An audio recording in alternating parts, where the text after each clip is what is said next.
Welcome back to another episode of The Plastic Cup.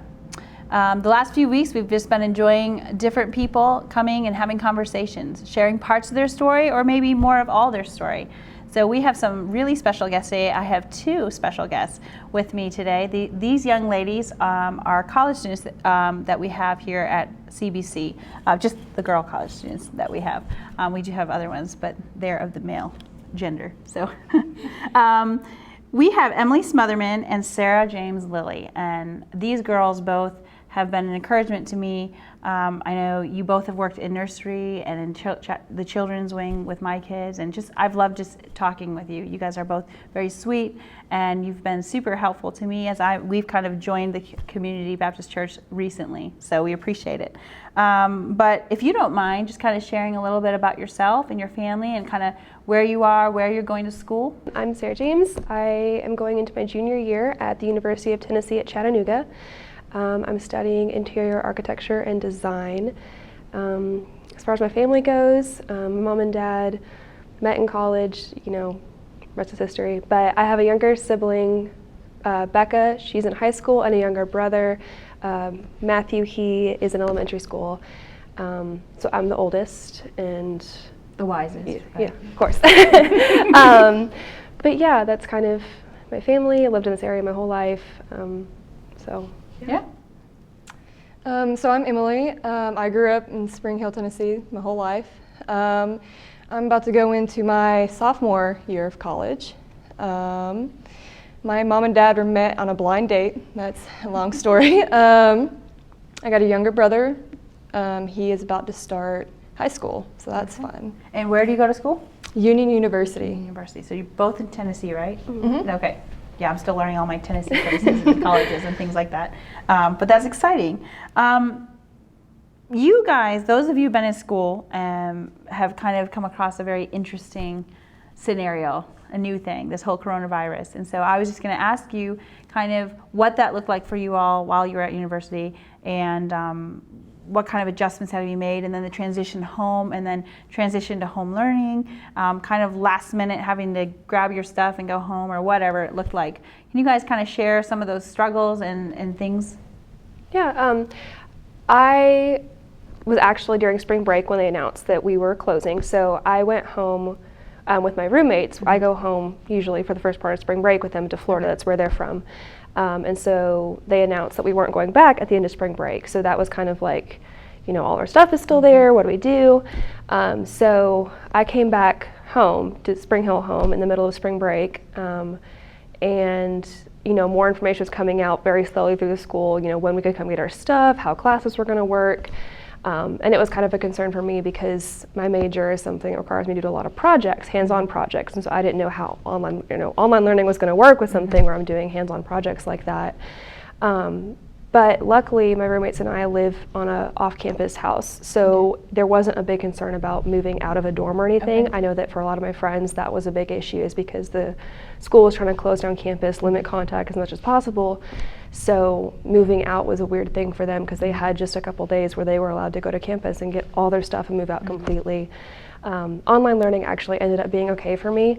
The professors were very lenient and forgiving and understood that this was weird for us too. It was weird for them. Was it hard for you? Did you lose some resources, like a little bit access and stuff?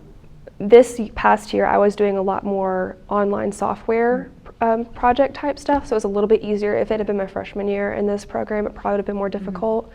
But I still had all those softwares on my personal laptop, so I was able to bring it home and work with that pretty easily.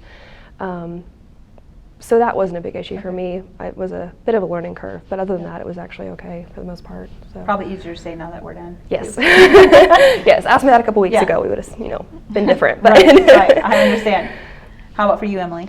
Well, being a freshman, it was kind of harder because I'm first year in college. I'm like, what am I doing? It was intense. We were actually still in college when they decided to call it off. So I remember I was with my roommates. We were just sitting chilling, and all of a sudden we got an email.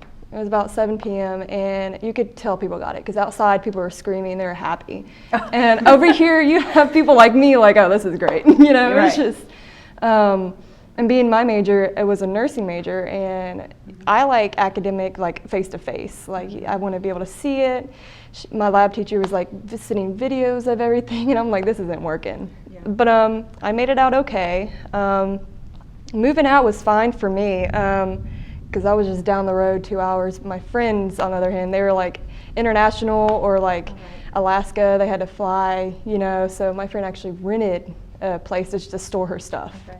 But for me, it was okay. I felt bad for some other people, you know, but it was okay. One thing I love about the college student age, I think you guys are so good at being flexible. You kind of adjust really quickly, and usually you guys excel at it. So you guys might have been the best age group handling all this. So how was it learning at home with the family all around you? Is that a little difficult? That was pretty difficult. Yeah, I think pretty universal. That was just a bit of a learning curve for sure. Like, you have a kid running in the background, you know, screaming in the background sometimes, like, what was that? You're on a Zoom meeting with your professor, and they're like, is someone there? I'm like, yeah, I'm sorry, it's my little brother. Yeah, I love those videos that have come out that talk about, like, which Zoomer are you? You know what I mean? Those are pretty funny. So I'm sure we all know those kind of people in our Zoom meetings. So we're here on the Plastic Cup, and we kind of shared, the general idea of that. Just everyone has their own story, and it's not always the most beautiful story or what we think of as all these like flashy things, but the idea of the plastic cup being it's ordinary, but it's so useful, and so we use it every day. So I asked people to bring their favorite cup. It doesn't have to be plastic. So I thought it was interesting. You guys did not know that you each were going to bring this. So this is like so those of you going into college, this is the new thing you need to apparently get. Actually, my daughter has been asking for one, and I was like, really? We have only like 25,000 water bottles, but she wanted it. So can you guys share kind of what you brought and why? Well, I mean, they're durable. You know how many times I've dropped this in class or on the concrete, and you don't have to refill it up as much, or it doesn't spill, and that's really nice for me. Other than that, they're really nice. I mean, I like that they're insulated if it keeps it hot or cold all day. And honestly, I'll be real, I like the straw lid. Yes, that's so nice. I don't like having to unscrew every time. There's all these different types. There's the unscrew. There's like the Camelback type things, and there's and I think I love water bottles, and so I've tried many different kinds, and they're all the things I'm like, this is going to be the one, and then there's that one thing you're like, I don't like this about this one. Yeah, I've tried all of them. The straw is my favorite. Yeah. Okay. And we're, Hydro Flask is not like endorsing this or anything like that, but apparently that's what we do. So thanks for sharing those with us today. So I'm going to ask each of you, so far, and you've had 2 years under your belt, you've had 1 full year under your belt, what has been some of the best college experiences that you've had so far? The friends, the people I'm around, meeting new people, doing crazy things, good crazy things, but like... Your mom's going to watch this. Yeah, got to keep it down low. But yeah, that's pretty much it. I'd say probably the same. I spend a lot of time doing schoolwork. I like to call myself studious. I think it's a bit obsessive sometimes, but I'd say probably my best experience would be my random roommate assignment freshman year. I went into school not knowing anybody. People from high school went there, but I wasn't close with them or anything, and I got really lucky with my roommate assignments, and those roommates that I got assigned with freshman year, we grew super close. I've done everything in college with them, talked about everything, and I really like that we've grown so close. It's not like a, still sort of semi-awkward new friendship kind of thing. It's just very family, by family, home away from home kind of thing. So I'd say that's probably my best experience was meeting them. Even though it was random assignment, it was God knew what he was doing when he put them in my life. So. Absolutely. And some college friendships you will find you will maintain all the way through life. Or you may lose touch for a little bit, but you'll end up coming back around to them during different phases in your life. But I love that, like, it feels like no matter what season of life you're in, you kind of find that niche of people that you feel comfortable with, which is important. And again, the ones that can remain all the way through all those different challenges, those are gems and things to treasure. So that's awesome. If you don't mind sharing just kind of your personal story about how you came to know the Lord, and maybe some of the people involved in that, that were kind of crucial during those times in your life, and even maybe even now ongoing, who helped, how are you helped spiritually, even through college and things like that. So. I actually came to know Christ through a VBS through this church. I was, very young, like probably 9, I think it was. And there was just a VBS, and there was one night in the closing prayer, and the VBS leader asked if anybody didn't know Christ and if they want to talk to anybody about that, to find, the designated people after the prayer. And I found Miss Dina, pastor's wife, and she took me aside and we talked about it, and she assured me that, if these were the things I believed, then I was one of Christ's children. So that was a long time ago, but I've really enjoyed being a part of the church that I found Christ in. That's been really special for me. So that was, my story. Your whole family is very well loved. So. How about you? Kind of the same thing. My family, we were just going through some hard times. We weren't in church for a while. We went around. We actually found this church.